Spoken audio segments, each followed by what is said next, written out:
Next City. Alors, on va aller assez rapidement. C'est une compagnie cyclique, donc on normalise les résultats ici. OK. On a une croissance des revenus, tant mieux. Marge brute ici, bon, en dents de scie, enfin, on a à peu près une moyenne aux alentours de 34-35% par là. Le net income et le free cash flow, est-ce qu'ils vont dans le même sens? Vous allez voir ici, enfin, généralement, on constate que les net income et les free cash flow, plus ou moins, on va dans le même sens ici. OK. Le plus important ici, c'est qu'elle gagne de l'argent. Ce n'est pas un business assez facile ici. D'accord? Donc, ce qui veut dire qu'en date d'aujourd'hui, en termes de net income, on peut prendre à peu près la moyenne de ce qu'on a eu sur les 10 dernières années. Pas ce qu'on a présentement. Donc, dites-vous que si le marché ralentit ici, on aura tendance à avoir moins de 145 millions. Si on a une accélération, on pourra avoir plus que 145 millions. Le plus important pour moi, c'est de ne pas payer plus que ça, avec des multiples assez corrects ici. Donc, à 145 millions ici, c'est la moyenne de ce qu'on a eu à voir sur les années précédentes. Ensuite, on va regarder la dette nette sur EBITDA. Or, même la dette nette sur EBITDA ici, il faut vraiment normaliser l'EBITDA ici pour essayer de voir le véritable niveau de dette nette. Vu qu'on a les bénéfices nets ici, on va pouvoir faire le travail néanmoins. Donc, on a ici une dette nette sur EBITDA aux alentours de 4,1. C'est une entité qui ne doit pas avoir de la dette en réalité. Parce que ce business-ci, le cycle peut se retourner assez rapidement. On a déjà fait plusieurs vidéos sur Nexity, je ne vais pas revenir dessus. OK? Donc la dette nette, le niveau de dette nette ici aux alentours de 2 milliards. Est-ce que c'est réellement 2 milliards? Parce qu'on peut prendre en considération ici des loyers ou des choses comme ça. Donc il faut toujours vérifier sur le niveau de l'endettement ici s'il n'y a pas des éléments à ajuster. Donc je vais essayer de voir ici au niveau de Fastgraft, est-ce qu'on a l'information par rapport à la dette nette ici? Balance sheet, dette nette, on est situé à peu près 1,7 million ici. OK, je vais essayer de reconstruire ça moi-même. Près 900 millions par là. OK. La dette à long terme ici, on a à peu près 1 milliard 300. La dette à court terme ici, OK. Donc, on pourrait se dire ici que le niveau d'endettement peut être à ces niveaux-là. Dans tous les cas de figure, on va faire le calcul avec la dette, OK, et sans la dette, OK. Donc, ici, rappelez-vous le 145 millions. Ne l'oubliez pas. OK? Qui est la moyenne des bénéfices nets sur les 10 dernières années. Je ne prends pas 5 dernières années, je prends 10 années ici parce que je me dis qu'en 10 ans, on a déjà eu à subir au moins une variation, un ralentissement du secteur d'activité. Alors, le niveau le nombre d'actions ici, est-ce qu'il augmente ou diminue? Il a plutôt tendance à augmenter et ça, je n'aime pas également. Il faut également voir pourquoi est-ce qu'il augmente. Est-ce qu'on fait des acquisitions ou des choses comme ça? Donc, on a à peu près 64,83 millions d'actions, donc je vais mettre 65 ici pour faire simple. OK? 145 millions. Je ne paye pas plus de 15 fois les bénéfices. Vu qu'on a déjà parlé de Nexty plusieurs fois ici, vous savez pourquoi je le mets à peu près à 15 fois les bénéfices. OK? 145 millions multiplié par 15 fois les bénéfices, ça donne à peu près 2 milliards 175. Moi, la dette nette, la dette nette en termes de volume ici aux alentours des 2 milliards 700.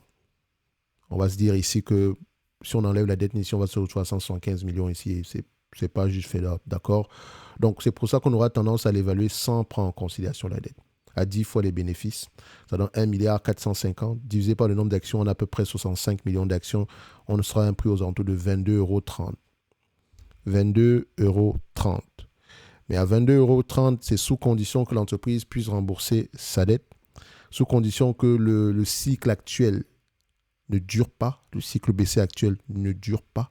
Il faut également aller regarder la dette en question. Est-ce que c'est une dette à long terme, à court terme, à taux variable, à taux fixe? Est-ce qu'ils ont de la liquidité présentement, donc est-ce qu'ils ont une marge de crédit à l'heure actuelle? Le dernier endettement, la dernière dette qu'ils ont levée, c'était à des taux d'intérêt de combien? Il y a un ensemble de questions à les poser. OK. Donc, sur Nexity, ici, on s'était également entendu que par rapport aux dividendes qu'elle verse en date d'aujourd'hui, il faudrait peut-être qu'elle commence à ralentir un tout petit peu. Je ne sais pas si elle a réduit son dividende ou pas du tout. Ce n'est pas une entreprise que je suis. Dans tous les cas de figure, ici, je vois encore affiché 17 dollars, 16,55%. Moins, ça représente à peu près 142 millions ici, donc presque tout ce qu'on gagne ici en moyenne. Donc, il faudrait qu'on réduise ça au moins de moitié. Si elle a déjà fait, tant mieux. D'accord? Si elle a fait, tant mieux. Dans tous les cas de figure. OK? Donc, ici, qu'est-ce qu'on pourrait ajouter sur Nexity? Alors, les attentes, je veux juste vous montrer que c'est un business assez difficile à apprécier. Les analystes ici, vous pouvez remarquer, en termes de bénéfices nets, c'est beaucoup de zigzags. En termes ici, je suis même étonné de voir que les analystes ont tendance à faire de bonnes prévisions sur une période de 2 ans ici. Donc, semble-t-il que, voilà, ils arrivent à peu près à savoir à peu près ce que le business pourrait gagner les années à venir, juste surtout quand on prend sur des périodes de 2 ans en moyenne. Donc, ici, si les analystes en question ont tendance à ne pas beaucoup se tromper, Par rapport aux bénéfices nets attendus en 2025, on sera à peu près à 10 fois les bénéfices, on sera à peu près à 1,63 €, multiplié par 10, ça sera à peu près à 16,30 €. OK?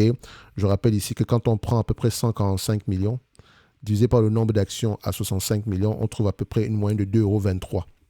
Donc, certaines années, elle gagnera plus de 2,23 €. Certaines années, elle gagnera moins de 2,23 €. Le plus important pour nous, c'est de ne pas essayer de surpayer ici. Donc, si on s'attend à 1,63 € en 2025, il faudrait vérifier pourquoi. OK. Et au-delà de 2025, est-ce qu'on pourrait s'attendre à quelque chose de plus élevé? Déjà, je constate ici qu'en 2024, 1,18 € et 2025, 1,63 €. Donc, on s'attend toujours à un ralentissement en 2024 et à un certain rebond en 2025. Ça ne veut pas dire qu'en 2025, ça ne peut pas aller plus bas que 1,18 €. C'est pour ça qu'il faut faire attention. Comme je dis toujours ici, le cycle baissier peut durer. D'accord? Même si vous pensez que le marché de l'immobilier ici, la démographie est favorable, le besoin est là, etc. Mais tout est une question de taux d'intérêt. D'accord? Donc, il faut faire attention ici. En tout cas, pour moi, Nexity, l'observation restera la même. Hein. C'est toujours de la prudence ici. Celui qui serait intéressé pour Nexity, ce n'est pas sûrement pour ce niveau de dividende ici, parce qu'on aura tendance ici à le réduire. Si on l'a déjà réduit, tant mieux. En plus, après, je vais aller voir même si Nexity, si elle a réduit ce dividende-là. Nexity, dividende réduit. Je vais juste voir. Les actionnaires n'ont maintenant plus l'assurance de percevoir un dividende de 2,25 €. Ça date du mois d'août ici. La lettre de la bourse, 2,5 € par action chaque année pour la période 2000. OK. Et le compte versé l'an prochain sera en fonction des résultats nets de 2023. OK. Donc, si le coupon versé l'an prochain sera en fonction des bénéfices nets de 2023 ici, dès qu'on s'attendra dans un coupon moins élevé que ça. Mais moi, je dis le plus important, c'est le remboursement de la dette à l'heure actuelle. Donc, je ne sais pas si, comme je l'ai tantôt mentionné, Nexity réduit son dividende et suspend ses objectifs. Ça date du mois d'avril 2020. Donc, si elle a réduit, c'est peut-être pour 2021, n'est-ce pas? Est-ce que c'est le cas? Oui, 2020, 2021, après, elle a remonté. Donc, je pense que, en tout cas, je vais vous laisser aller faire ce travail-là, hein, dans tous les cas de figure. Allez vérifier ici si Nexity, en termes de dividende, si elle a réduit le dividende en question. Et si elle a réduit essentiellement ici, ça va représenter combien? Et comparer cette somme-là par rapport aux 145 millions en moyenne ici. Oui, évidemment, on pourrait s'attendre à des bénéfices au-delà de 145 millions, au-delà de 2025, etc. ici, mais prenez toujours la moyenne de ce genre de business. On ne veut pas surpayer, on ne veut pas avoir précisément raison, on va avoir le moins tort possible.